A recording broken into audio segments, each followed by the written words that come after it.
mrefu sana.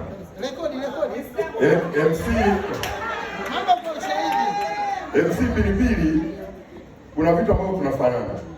Yeye ni mwalimu na mimi ni mwalimu. Lakini wewe shahada yako ya miaka 3, ya kwangu ya miaka 4, ndio tofauti yetu hiyo. Alafu mimi nilikutangulia zaidi.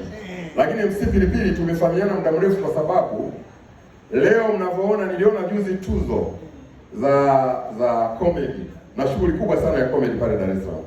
Lakini nataka kusema wazi kabisa kwamba kama sio MC Pilipili kuanza kuweka msingi wa stand up comedy Tanzania, leo tusingekuwa na vijana wote wale ambao umeona juzi wanachukua pale.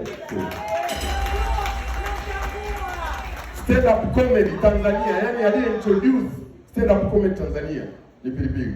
Na tulikuwa tunakutana, tunapanga mipango, tunahamia pale KBS Hotel, tunaenda maeneo mbalimbali ya Dar es Salaam, Arusha pamoja na maeneo mengine. Kwa hiyo MC Pilipili mimi nimetoka naye mbali sana. Ninajua hustle zake na najua namna ambavyo amesaidia vijana wengi sana wa Kitanzania kuwa katika hii sekta. Mimi nasema my young brother, Mwenyezi Mungu aendelee kukubariki sana, na sisi watu wa Shinyanga tunakwambia hapa ni nyumbani. Mimi ndugu yako niko hapa nyumbani, tuendelee kushikamana. Asante sana. Asante sana, matangazo makofi na mengine mengi sana.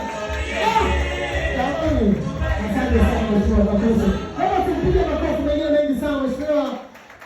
Lakini wakati mheshimiwa amemaliza, leo hii tuna furaha kwa sababu najua stand up comedy kwa mara ya kwanza inafanyika Shinyanga toka nchi yetu ipate uhuru mwaka 1961.